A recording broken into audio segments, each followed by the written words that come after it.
Pero el caso de Luis y Celia y Teresa es único porque incluida la hija, es único. Papá, mamá e hija. Y también Leonia está en proceso de beatificación, otra hermana. Y hay todo otro movimiento también que pide la beatificación en bloque de todas las hijas. También hay otro movimiento, ¿no? Y también, como le comentaba aquí a una de las señoras, parece que hay milagro a la vista de los beatos Luis y Celia. Otro milagro en España ha ocurrido, que eso los catapulta en la canonización ya.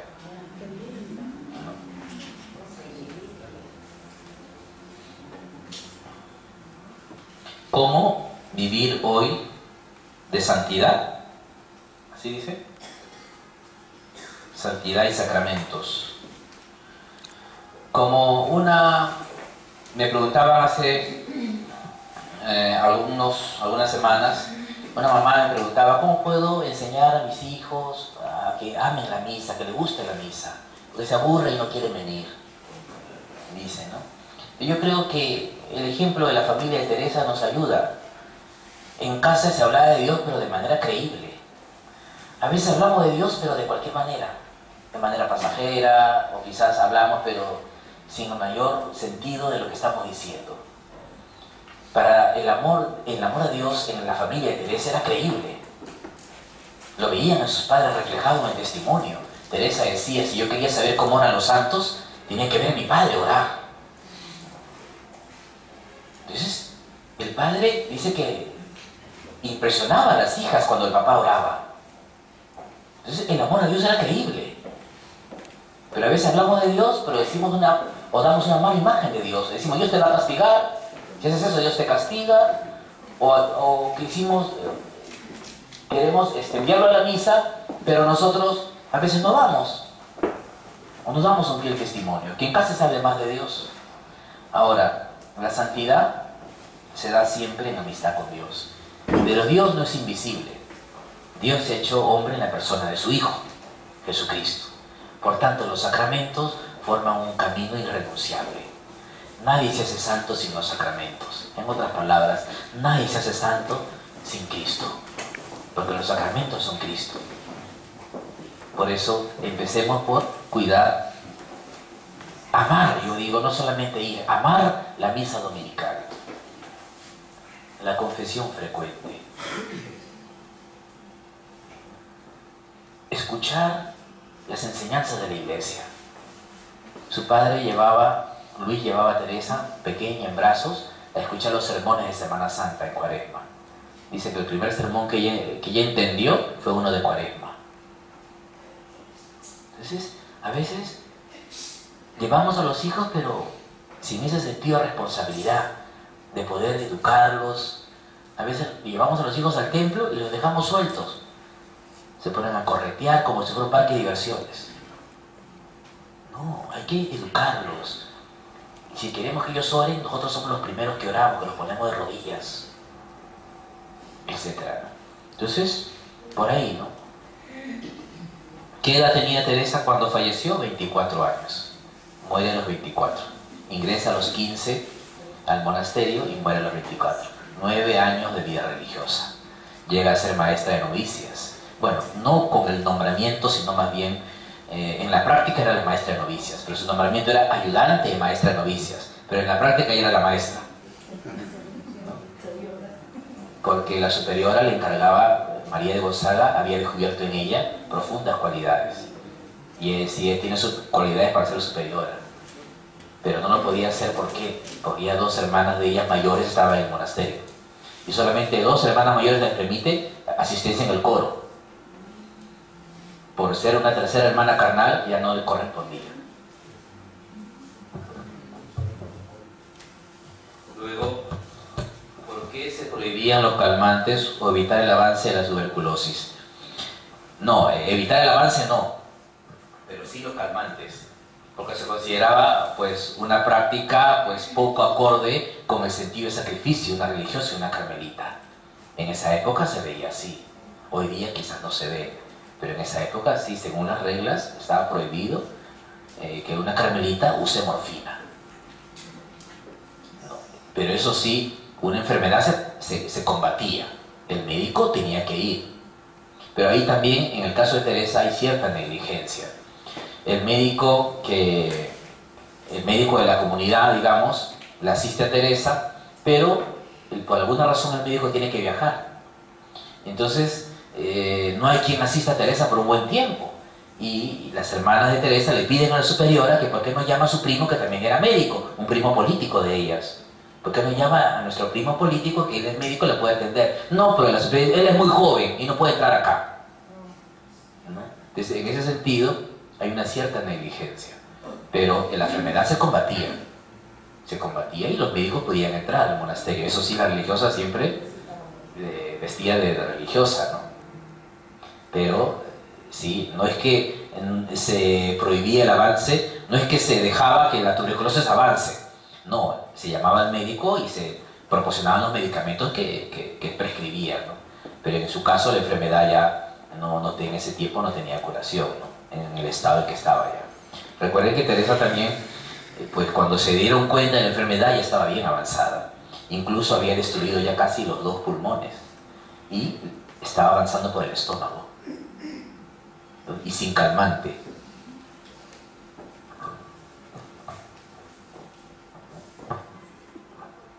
¿Cómo sobrellevaba Santa Teresa su enfermedad? Pues si leemos, por ejemplo, las últimas conversaciones, su hermana Paulina publica, después ya de bastantes años, las últimas conversaciones de su hermana. Ellas tuvieron la suerte, pues, de estar atendiendo a su hermana en la última enfermedad, y las conversaciones que tenía, la hermana la apuntaba en un cuaderno amarillo. Y eso después se va a publicar como últimas conversaciones. Y ahí se puede notar cómo Teresa asumía la enfermedad, siempre con, digamos, no solamente con paciencia o resignación, ¿no?, sino con un espíritu hasta jovial. Tenía, por ejemplo, no dejaba de hacer bromas con sus hermanas, muy humana la vemos en la enfermedad.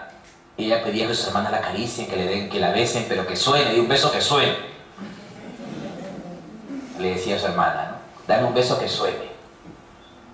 Incluso, tenía ganas de contemplar el jardín, le pedían que abran las ventanas para que contemple el jardín, etc., ¿no? Entonces lo vemos siempre con un buen espíritu, ¿no? Dentro de lo... Ahora quizás también una cosa que ayude a graficar esta etapa, ella dice, sus hermanas le preguntan en algún momento ya en su lecho de muerte, ¿qué esperas alcanzar después de la muerte? ¿Estar con Dios? ¿Estar con Dios después de la muerte? No. No voy a esperar estar con Dios después de la muerte. Yo ya estoy con Dios. ¿Qué es lo que se espera después de la muerte? Solamente verlo, nada más. Pero estar con Él no. Ya lo estamos desde esta vida. Y si eso lo tomamos, y si tomamos en cuenta la situación en la cual estaba Teresa en ese momento, del doble martirio que les hablé antes, es impresionante el testimonio de ella. Si tomamos en cuenta la prueba de la fe en la cual estaba sometida, que no podía ni pensar en el cielo, si tomamos en cuenta los dolores de la enfermedad y que diga eso, ya está con Dios, es impresionante.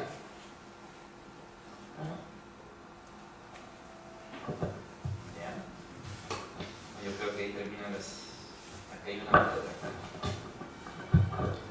Santa Teresa fue una santa ejemplar. Ahora que conocemos un poco de su vida, ¿usted cree que también puede obrar milagros aquí en nuestra patria, donde hay tantos enfermos, en especial de esta terrible enfermedad de la tuberculosis, donde tantos enfermos sufren y mueren a causa de medios económicos? Otra, qué bueno sería las familias conozcan la vida familiar de Santa Teresa, porque en estos tiempos las familias están dispersas y no existe educación espiritual a los hijos. Bueno, los milagros existen. Ya les dije que hace poco se ha dado un nuevo milagro a los papás de Teresa. Pero los milagros son apoyos, son ayudas en nuestra fe, no son lo esencial. Lo esencial es el camino de fe que todos tenemos que recorrer.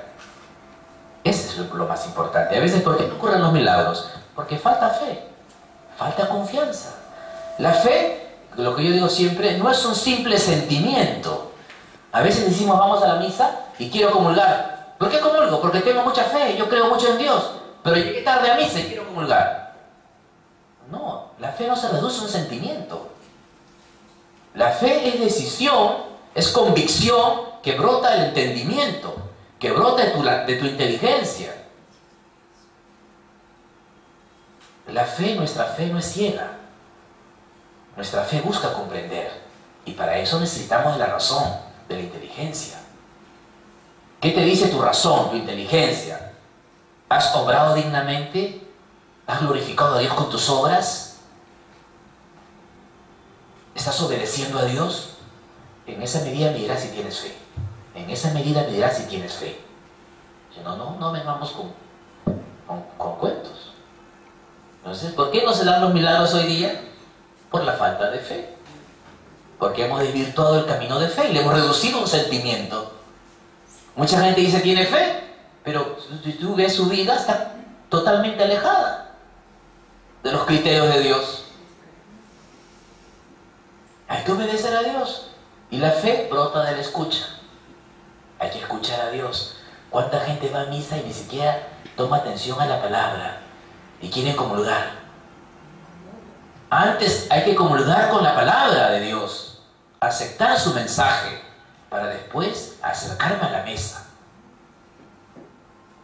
Hay que escuchar a Dios. La fe se alimenta de la escucha. Entonces, si la fe fuera más recta, más firme, más sólida, más ilustrada, la fe implica conocer. Hay que conocer lo que Dios me enseña. Hay que leer, hay que estudiar. Hay que conocer el catecismo. Yo digo, ¿cómo ayudaría que cada familia, así como debe tener una Biblia, también tenga su catecismo? ¿Qué es el catecismo? Es la palabra de Dios explicada por la Iglesia, interpretada oficialmente por la Iglesia. Si tú te quedas con la Biblia, hay muchos pasajes que no entiendes. ¿Y quién te enseña, quién te ayuda a entender eso? El catecismo es la palabra interpretada ya por la Iglesia, auténticamente, oficialmente, con su autoridad, sin error. No puede faltar en un hogar cristiano el catecismo. Teresa se aprendía de memoria el catecismo. Y toda la familia. Entonces, por ahí, ¿no? Empecemos. Los milagros siguen dándose, ¿eh? Teresa sigue obrando milagros, como todos los santos, pero si le pedimos con fe. Hay un milagro que se cuenta en el doctorado de Teresa. Saben que Teresa fue proclamada doctora en el año 97 por Juan Pablo II, la última doctora de la Iglesia. ¿Qué significa el doctorado? Significa que su doctrina, la doctrina de Teresa, ha tenido una enorme influencia en el mundo, a tal punto de que ha sido proclamada doctora de la Iglesia. Es la doctora más joven y la última doctora hasta el momento, proclamada por Juan Pablo II en el año 97, en octubre del 97. Entonces, se cuenta que ocurrió un milagro en ese mismo día, en Argentina. Un paralítico que no podía caminar estaba mirando la ceremonia de doctorado de Teresa por televisión, directamente del Vaticano. Y él le pidió a Teresa por televisión, le pidió poder caminar. Y termina la ceremonia y se pone de pie. En Argentina. Salió en los periódicos. Entonces, los milagros existen. Y los santos siguen obrando milagros. Hay una frase muy clásica y famosa de Teresa. Quiero pasar mi cielo haciendo el bien en la tierra. Quiero pasar mi cielo haciendo el bien en la tierra. Ella decía, yo no voy al cielo a descansar. No me atrae el cielo para descansar. En el cielo no se descansa. En el cielo uno se va a trabajar. Y yo voy a trabajar hasta que la última alma esté salvada. En el cielo se trabaja, decía ella. El cielo como lugar de descanso no me atrae. No quiero ir al cielo como lugar de descanso. El cielo es para trabajar. Quiero trabajar por las almas. Quiero trabajar por las almas. Y lo sigue haciendo. Lo sigue haciendo. Cuando uno ve los signos que se dan en torno a ella, lo sigue haciendo. Ahora con sus padres también. Bien, pues, les agradezco. Yo creo que ya estamos en la hora justo. Les agradezco en este día. Mañana tendremos nuevos videos que ven el martes, ahí ven en su programa general. El martes que toca. Creo que toca la ceremonia de beatificación de los padres. Se va a pasar